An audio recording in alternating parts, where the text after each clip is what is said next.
ಕರ್ನಾಟಕ ವಿಧಾನ ಪರಿಷತ್ ಚುನಾವಣೆ ರಾಜ್ಯ ಬಿಜೆಪಿ ಮತ್ತು ಜೆಡಿಎಸ್ನಲ್ಲಿ ಹಲವು ರಾಜಕೀಯ ಆಯಾಮಕ್ಕೆ ಕಾರಣವಾಗಬಹುದು. ಪ್ರಮುಖವಾಗಿ ಬಿಜೆಪಿಯಲ್ಲಿನ ಅಡ್ಡ ಮತದಾನ, ರಾಜ್ಯದ ಇಬ್ಬರು ನಾಯಕರ ಸಂಘಟನಾತ್ಮಕ ಶಕ್ತಿಯ ಬಗ್ಗೆ ಪ್ರಶ್ನೆ ಏಳುವಂತೆ ಮಾಡಿದೆ. ಬಿಜೆಪಿಯಲ್ಲಿನ ಸಮನ್ವಯದ ಕೊರತೆ ದಳಪತಿಗಳಿಗೆ ಅಡ್ವಾಂಟೇಜ್ ಆಗೋ ಸಾಧ್ಯತೆ ಇಲ್ಲದಿಲ್ಲ. ಯಾಕಂದ್ರೆ ಮುಂದಿನ ವಿಧಾನಸಭಾ ಚುನಾವಣೆಯಲ್ಲಿ ಬಿಜೆಪಿ ಜೆಡಿಎಸ್ ಜೊತೆಯಾಗಿ ಸ್ಪರ್ಧಿಸಲಿದೆ ಎಂದು ಈಗಾಗಲೇ ಕುಮಾರಸ್ವಾಮಿ ಹೇಳಿದ್ದಾರೆ. ಜಿದ್ದಾಜಿದ್ದಿನ ರಾಜಕೀಯ ಮೇಲಾಟದ ಮಧ್ಯೆ ವಿಧಾನ ಪರಿಷತ್ ಚುನಾವಣೆಯ ಫಲಿತಾಂಶ ಹೊರಬಿದ್ದಿದೆ. ಕಾಂಗ್ರೆಸ್ನ 5, ಬಿಜೆಪಿಯ 2 ವಿಧಾನ ಪರಿಷತ್ತಿಗೆ ಪ್ರವೇಶ ಪಡೆದಿದ್ದಾರೆ. ಈ ಚುನಾವಣೆಯಲ್ಲಿ ಬಿಜೆಪಿಗೆ ತಲೆ ತಗ್ಗಿಸುವಂತಾಗಿದ್ದು ಕ್ರಾಸ್ ವೋಟಿಂಗ್. ಇನ್ನೊಂದು ಕಡೆ ಜೆಡಿಎಸ್ ಅಭ್ಯರ್ಥಿಗೆ ಬಿದ್ದಂತಹ ವೋಟ್. ಆದರೆ ಈ ಚುನಾವಣೆಯಲ್ಲಿ ಚರ್ಚೆಗೆ ಗ್ರಾಸವಾಗ್ತಿರುವುದು ಕೇಂದ್ರ ಸಚಿವ ಎಚ್.ಡಿ. ಕುಮಾರಸ್ವಾಮಿ ಇಟ್ಟಂತಹ ರಾಜಕೀಯ ನಡೆ. ವಿಧಾನ ಪರಿಷತ್ ಚುನಾವಣೆಯಲ್ಲಿ ಎಂತೆಂತಹ ರಾಜಕೀಯ ಸಮೀಕರಣವನ್ನ ಮಾಡಿದ್ರು ಜೆಡಿಎಸ್ ಅಭ್ಯರ್ಥಿ ಗೋವಿಂದರಾಜು ಗೆಲುವಿಗೆ 3ರಿಂದ 4 ಮತಗಳ ಕೊರತೆಯಾಗ್ತಿತ್ತು. ಜೆಡಿಎಸ್ ಅಭ್ಯರ್ಥಿ ಗೆಲ್ಲಬೇಕಾದ್ರೆ ಒಂದು ಪವಾಡ ನಡಿಬೇಕಿತ್ತು. ಇಲ್ಲವೋ ಶಾಸಕರ ನಿಜವಾದ ಆತ್ಮಸಾಕ್ಷಿ ಕೆಲಸ ಮಾಡಬೇಕಿತ್ತು. ಇಂತಹ ದುಸ್ತರ ರಾಜಕೀಯ ಪರಿಸ್ಥಿತಿ ಇದ್ದಾಗಲೂ ಕುಮಾರಸ್ವಾಮಿ ತನ್ನ ಅಭ್ಯರ್ಥಿಯನ್ನ ಕಣಕ್ಕಿಳಿಸಿರೋ ಹಿಂದೆ ಮಹಾನ್ ರಾಜಕೀಯ ಚಾಣಾಕ್ಷತನ ಅಡಗಿದೆ ಎಂದು ವಿಶ್ಲೇಷಿಸಲಾಗ್ತಾ ಇದೆ. ಹಾಗಾದ್ರೆ ಅದು ಹೇಗೆ? ಎನ್ಡಿಎ ಮೈತ್ರಿಯ ಪರವಾಗಿ 3ನೇ ಅಭ್ಯರ್ಥಿಯನ್ನ ಕಣಕ್ಕಿಳಿಸಲು ಐಡಿಯಾ ಕೊಟ್ಟಿದ್ದಾದ್ರೂ ಯಾರು? ಬಿಜೆಪಿಯು ರಘು ಕೌಟಿಲ್ಯ ಮತ್ತು ಲಿಂಗರಾಜ್ ಪಾಟೀಲ್ ಅವರನ್ನ ಕಣಕ್ಕಿಳಿಸಿ ಸುಮ್ಮನಾಗಿತ್ತು. ಯಾಕಂದ್ರೆ ಬಿಜೆಪಿಗೆ ವಿಧಾನಸಭೆಯಲ್ಲಿರುವ ಸಂಖ್ಯಾಬಲದ ಆಧಾರದ ಮೇಲೆ ಇಬ್ಬರನ್ನ ಕಣಕ್ಕಿಳಿಸಿದ್ರೆ ಸಾಕು ಅನ್ನೋದು ಬಿಜೆಪಿಯ ನಿಲುವಾಗಿತ್ತು. ಯಾಕಂದ್ರೆ ಒಬ್ಬರಿಗೆ ಗೆಲ್ಲಬೇಕಾದ್ರೆ ಬೇಕಾಗಿರುವ 28 ನಂಬರ್ಗಿಂತ ಹೆಚ್ಚುವರಿಯಾಗಿ 6 ಸಂಖ್ಯೆ ಇರುವುದರಿಂದ ಯಾವುದೇ ರಿಸ್ಕ್ ಬೇಡ ಎಂದು 3ನೇ ಅಭ್ಯರ್ಥಿಯನ್ನ ಕಣಕ್ಕಿಳಿಸೋ ಗೋಜಿಗೆ ಹೋಗಿರಲಿಲ್ಲ. ಈ ವೇಳೆ ನಮ್ಮ 18 ಶಾಸಕರು ನಿಮ್ಮ ಹೆಚ್ಚುವರಿ 6 ಮತ ಪ್ಲಸ್ ಯತ್ನಾಳ್, ಜನಾರ್ದನ ರೆಡ್ಡಿಯವರ ಮತವನ್ನ ಕ್ರೋಢೀಕರಿಸಿದ್ರೆ ಎನ್ಡಿಎ ಮೈತ್ರಿಯ ಮೂಲಕ ನಾವ್ಯಾಕೆ 3ನೇ ಅಭ್ಯರ್ಥಿಯನ್ನ ಕಣಕ್ಕಿಳಿಸಬಾರದು ಅನ್ನೋ ಐಡಿಯಾವನ್ನ ಕೊಟ್ಟವರೇ ಕೇಂದ್ರ ಸಚಿವ ಎಚ್.ಡಿ. ಕುಮಾರಸ್ವಾಮಿ. ಈ ವಿಚಾರವನ್ನ ಬಿಜೆಪಿ ರಾಷ್ಟ್ರಾಧ್ಯಕ್ಷ ನಿತಿನ್ ನಬೀನ್ ಬಳಿ ಕುಮಾರಸ್ವಾಮಿ ಚರ್ಚಿಸಿ ಗ್ರೀನ್ ಸಿಗ್ನಲ್ ಪಡೆದುಕೊಂಡಿದ್ರು. 3ನೇ ಅಭ್ಯರ್ಥಿಯನ್ನ ಕಣಕ್ಕಿಳಿಸುವ ಐಡಿಯಾವನ್ನ ಕೊಟ್ಟವರು ಕುಮಾರಸ್ವಾಮಿ ಅಂತ ಬಿಜೆಪಿ ರಾಜ್ಯಾಧ್ಯಕ್ಷ ಬಿ.ವೈ. ವಿಜಯೇಂದ್ರ ಹೇಳಿದ್ರು. ಕುಮಾರಸ್ವಾಮಿ ಸಲಹೆಗೆ ಸ್ಪಂದಿಸಿದ ಬಿ.ವೈ. ವಿಜಯೇಂದ್ರ ಜೆಡಿಎಸ್ ಪಾರ್ಟಿಯಿಂದಲೇ ಅಭ್ಯರ್ಥಿಯನ್ನ ಫೈನಲ್ ಮಾಡಿ ಅನ್ನುವ ಸಜೆಷನ್ ಬಂದ ಹಿನ್ನೆಲೆಯಲ್ಲಿ ಗೋವಿಂದರಾಜು ಅವರನ್ನ ಕಣಕ್ಕಿಳಿಸಲಾಗಿತ್ತು.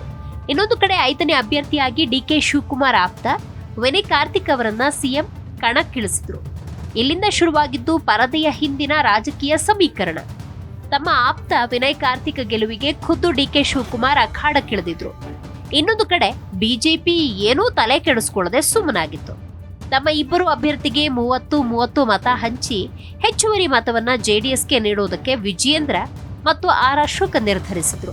ಇನ್ನೊಂದು ಕಡೆ ಜೆಡಿಎಸ್ ಅಭ್ಯರ್ಥಿ ಗೋವಿಂದರಾಜು ಬಿಜೆಪಿ ಮತ್ತು ಜೆಡಿಎಸ್ ಅಭ್ಯರ್ಥಿಯನ್ನ ಸಂಪರ್ಕ ಮಾಡಿ ಮತ ಯಾಚನೆ ಕೂಡ ಮಾಡಿದ್ರು. ಮೈತ್ರಿ ಧರ್ಮದ ಪ್ರಕಾರ ಜೆಡಿಎಸ್ ಅಭ್ಯರ್ಥಿಗೆ ಹೆಚ್ಚುವರಿ ಮತವನ್ನ ಹಾಕಬೇಕು. ಆದ್ರೆ ಇಲ್ಲಿ ಬಿಜೆಪಿ ಯಾವುದಕ್ಕೂ ಸೇಫ್ ಇರಲಿ ಅಂತ ತಮ್ಮ ಇಬ್ಬರೂ ಅಭ್ಯರ್ಥಿಗೆ ಹೆಚ್ಚುವರಿ ಮತ ಹಾಕಲು ಸೂಚಿಸಿತ್ತು. ಅಲ್ಲಿಗೆ ಜೆಡಿಎಸ್ ಬಯಸಿದ 4 ಬಿಜೆಪಿಯ ಮತಗಳು ಕಮ್ಮಿಯಾದವು.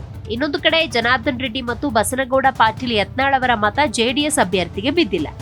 ಅಲ್ಲಿಗೆ ಮೈತ್ರಿ ಧರ್ಮವನ್ನ ರಾಜ್ಯ ಬಿಜೆಪಿ ನಾಯಕರು ಪಾಲಿಸಿಲ್ಲ ಅನ್ನುವ ಅಸಮಾಧಾನ ಕುಮಾರಸ್ವಾಮಿ ಅವರಲ್ಲಿ ಎದುರಾಯಿತು. ಮತ್ತು ಕೇಂದ್ರ ಬಿಜೆಪಿ ವರಿಷ್ಠರಿಗೆ ಏನು ಸಂದೇಶವನ್ನ ರವಾನಿಸಬೇಕಿತ್ತೋ ಅದನ್ನ ಮಾಡಿದಂತಾಯ್ತು. ವಿಷಯ ಎಷ್ಟಕ್ಕೆ ಮುಗಿಲಿಲ್ಲ. ತಮ್ಮ ಪಾರ್ಟಿಯಿಂದ 2 ಮತ್ತು ಜೆಡಿಎಸ್ನಿಂದ 1 ಕಣದಲ್ಲಿರುವುದರಿಂದ ತಮ್ಮ ಶಾಸಕರು ಅಡ್ಡ ಮತದಾನ ಮಾಡದಂತೆ ನೋಡಿಕೊಳ್ಳುವುದು ವಿಜಯೇಂದ್ರ ಮತ್ತು ಆರ್ ಅಶೋಕ್ ಅವರ ಗುರುತರ ಜವಾಬ್ದಾರಿಯಾಗಿತ್ತು. ಆದರೆ ಕ್ರಾಸ್ ವೋಟಿಂಗ್ ಆಗಬಹುದು ಅನ್ನುವ ಯಾವ ಲೆಕ್ಕಾಚಾರವನ್ನು ಇಟ್ಟುಕೊಂಡಿರದ ಆರ್ ಅಶೋಕ್ ಮತ್ತು ಬಿ.ವೈ. ವಿಜಯೇಂದ್ರ ಈ ಜವಾಬ್ದಾರಿ ನಿಭಾಯಿಸುವಲ್ಲಿ ದಯನೀಯ ವೈಫಲ್ಯವನ್ನ ಕಂಡಿದ್ದಾರೆ. ಇನ್ನೊಂದು ಕಡೆ ನಮ್ಮ ಅಭ್ಯರ್ಥಿ ಗೆಲ್ಲೋದಿಲ್ಲ ಅನ್ನೋದು ತಿಳಿದಿತ್ತು ನಮ್ಮವರ ನಿಯತ್ತನ್ನ ಚೆಕ್ ಮಾಡೋದಕ್ಕೆ ಕ್ಯಾಂಡಿಡೇಟ್ ಹಾಕದೆ ಅಂತ ಕುಮಾರಸ್ವಾಮಿ ಹೇಳಿದ್ದಾರೆ. ಇಲ್ಲಿ ನಮ್ಮವರು ಅಂದ್ರೆ ಸ್ವಾಭಾವಿಕವಾಗಿ ಮೈತ್ರಿ ಇರೋದ್ರಿಂದ ಬಿಜೆಪಿ ಕೂಡ ಆಗಿತ್ತು. ತಮ್ಮ ಪಾರ್ಟಿಯ ಶಾಸಕರು ಕ್ರಾಸ್ ವೋಟಿಂಗ್ ಮಾಡಿದ್ರು. ಬಿಜೆಪಿಯ ಅಡ್ಡ ಮತದಾನ ಪಕ್ಷಕ್ಕೆ ಭಾರಿ ಮುಜುಗರವನ್ನ ತಂದೊಡ್ಡಿದೆ. ಇದರ ಜೊತೆಗೆ ವಿಜಯೇಂದ್ರ ಮತ್ತು ಆರ್ ಅಶೋಕ್ ಅವರ ಸಂಘಟನಾ ಸಾಮರ್ಥ್ಯ, ಗುಂಪುಗಾರಿಕೆ ಇಲ್ಲದೆ ಎಲ್ಲವನ್ನ ಜೊತೆಯಾಗಿ ಕರೆದುಕೊಂಡು ಹೋಗುವ ಚಾಣಾಕ್ಷತನದ ಬಗ್ಗೆ ಇವರಿಬ್ಬರ ಮೇಲೆ ಪ್ರಶ್ನೆ ಏಳುವಂತೆ ಮಾಡಿದೆ. ಮುಂದಿನ ವಿಧಾನಸಭಾ ಚುನಾವಣೆಯನ್ನ ಜೊತೆಯಾಗಿ ಎದುರಿಸಲಿದ್ದೇವೆ ಅಂತ ಈಗಾಗಲೇ ದಳಪತಿಗಳು ಹೇಳ್ಕೊಂಡು ಬರ್ತಿದ್ದಾರೆ. ಹೀಗಿರುವಾಗ ಯಾರನ್ನ ಫೇಸ್ ಆಗಿಟ್ಕೊಂಡು ಚುನಾವಣೆಯನ್ನ ಎದುರಿಸಬೇಕು ಅನ್ನೋದು ದೊಡ್ಡ ಪ್ರಶ್ನೆ.